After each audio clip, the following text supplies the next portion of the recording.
Hello everyone, I'm Marian and today is gonna be a very special day because in this video we will nail together the perfect FFB settings.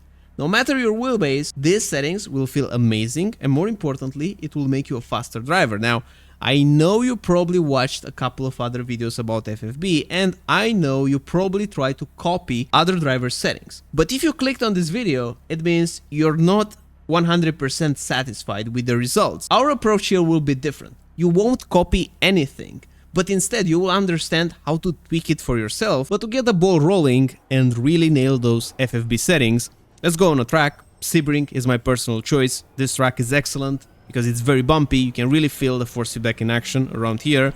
And for the moment, I'm using a front wheel drive because this car will understeer instantly. It will tell us when the front tires are sliding in a safe environment. Now what I would encourage you to do is to drive a couple of laps and have an active reset point set, like I have it right here. So basically I can repeat this section over and over again. If you're not on iRacing, it's totally fine if you can't do this.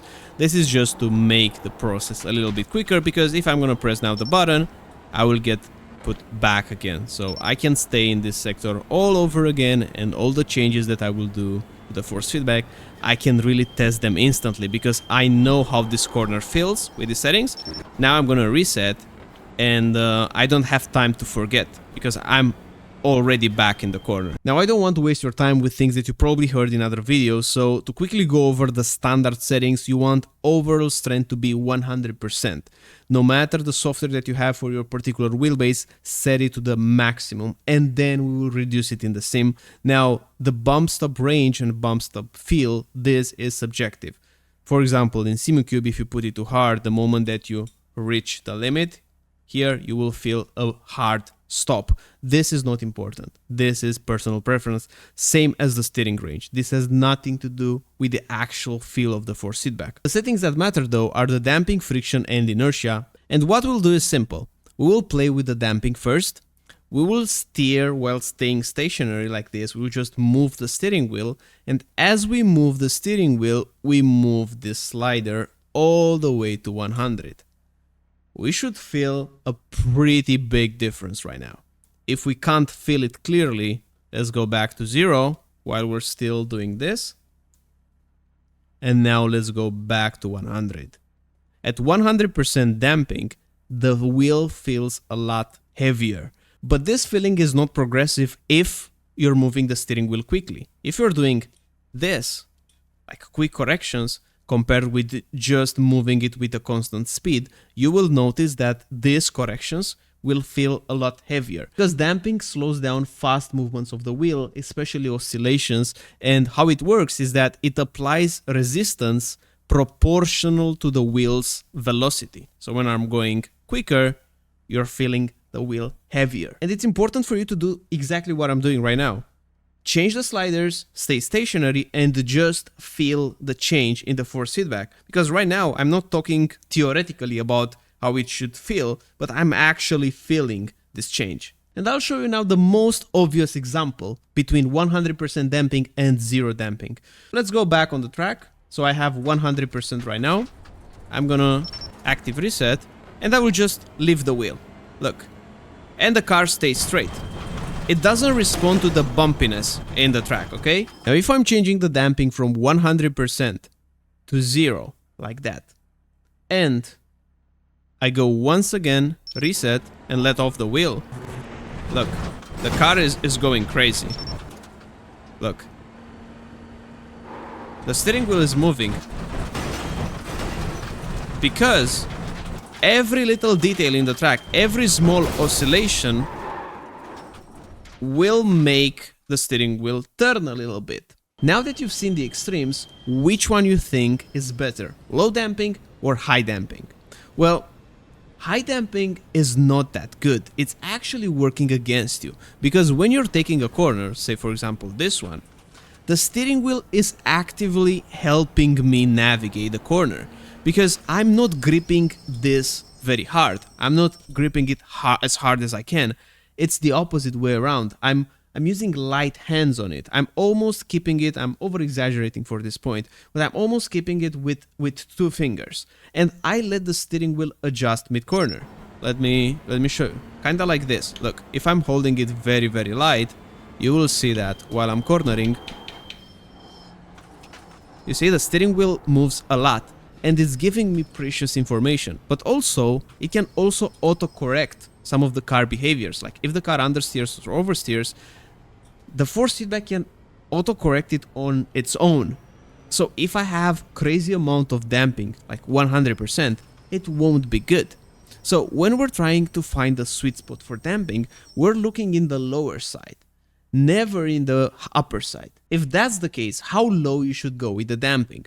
And my answer is very simple. Start with 0. None. No damping at all. And drive on a bumpy track such as Sebring.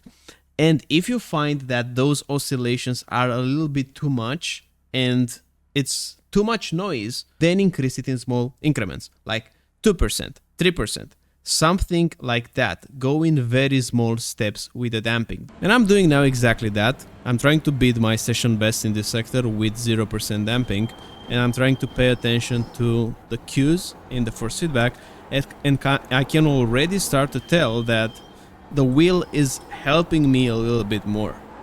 You see now, I'm beating my my session best. And after driving for more, I've arrived at 13% on damping. But be mindful, this is a personal setting for me, for my Simucube wheelbase, for my Mercedes wheel, because the weight of the wheel will impact the forces that you're feeling. You should not copy this. This is a big disclaimer, don't copy the setting. Maybe use it as a baseline and then test it for yourself. You will also have some other wheelbases. But this is how you do it. This is how you nail the damping. The reason why I did not choose the 0% is because it felt too raw. It felt oversaturated. So I just increased it a tiny bit, up until to a point where I felt like I'm not losing details, but at the same time I get that that heaviness of the car while it's leaning in the corners, and overall, to me, it feels realistic. Now, friction on the other hand, if we're doing the same process, we are steering and then sliding all the way to 100, we will instantly feel that the wheel is a lot heavier. But the difference compared with damping is that no matter the speed that I'm using, it has the same strength. So it's a constant heaviness on the wheel. Now, generally, the purpose of friction is to add more weight to the wheel so that the car will feel planted. This is especially true if you have a wheelbase a little bit weaker, 5 Newton meter, maybe even less. And it can be possible that the steering wheel feels a bit dead, especially here in the center, when you are cornering and getting to the center park. And when that happens, you don't have the confidence to really push because it feels like the car is on ice. So adding a bit of friction helps. But if you drag the slider all the way to 100%, and then we go on track and try to understeer on purpose, I can't really feel like the tire is losing traction. I'm feeling the same heavy force.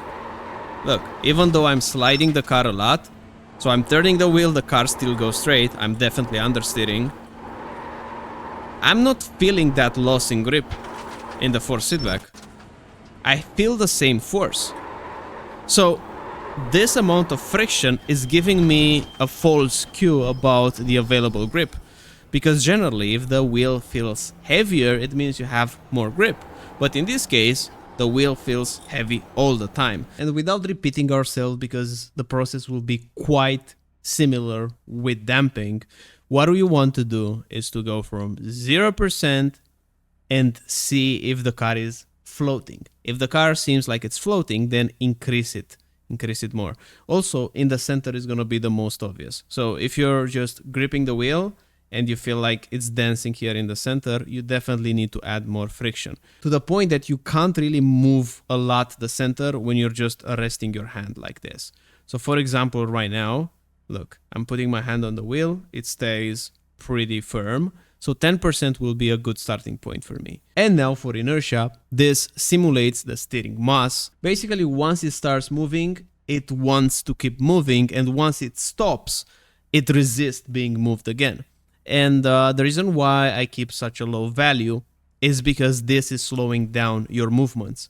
So if you increase this a lot, let's say you put it 83%, you will feel that the inertia is way too big. Like I'm barely moving the wheel and it wants to move a lot in that. Same when you're stopping.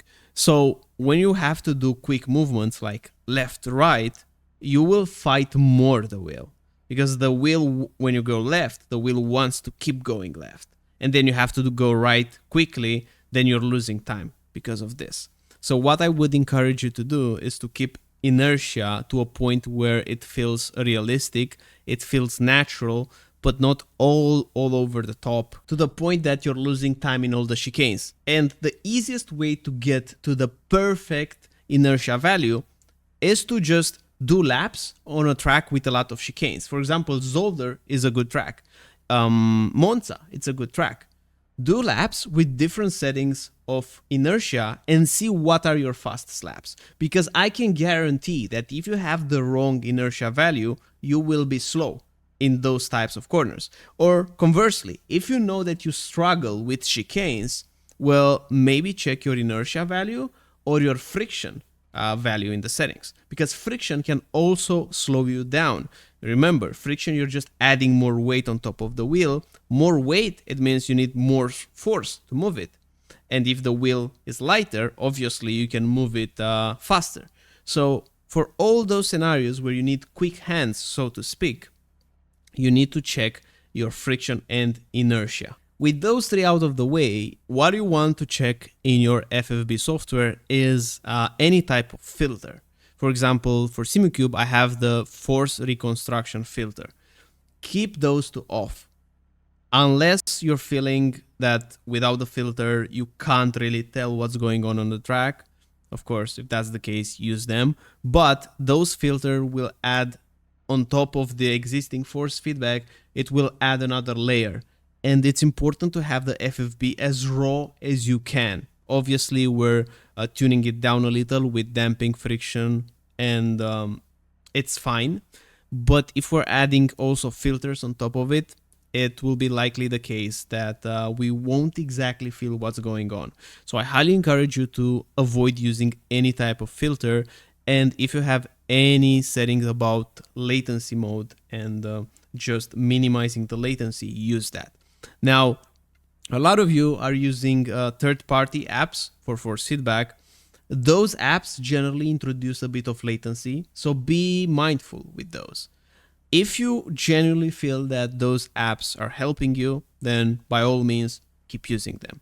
But if you're doing these tests and you're feeling that something is not exactly timed in the right place in the way that you're feeling the force, I highly encourage you to ditch them and just stick with zero latency if possible, like minimizing the latency. That's a great tip to get better FFB, or at least try it if you haven't. Now, another thing that you have in SimuCube is the slew rate. And I was experimenting with a higher slew rate a couple of months ago, close to 1 year ago. Recently, I switched to a lower slew rate. But from my understanding, it seems like lower slew rate is generally better, and I didn't have any issues with slew rate being lower. And honestly, in this point in time, I feel like force feedback for me is excellent. So I hope this video was helpful to you. I hope that you're able to understand the main things that you can change, how to change them, how to test them, because you have to do it yourself. So stop copying other driver settings, try to make your own, or at least use them as a baseline and then slightly change them so it will suit your driving style, because you are unique and you deserve to have the best FFB possible, especially because you also paid for that hardware, right? So let me know in the comments what you think. Let me know what you think I should change, because I've explained how I think about FFB. Maybe it's not 100% right, but this is my current understanding of it. I'm sure in the community we have a lot of people that have more experience with me with the hardware. That's perfectly fine. So if I did something wrong, let me know and I will correct it. And once again, thanks for watching, thanks for sticking around, and looking forward to see you in the next one. Bye bye.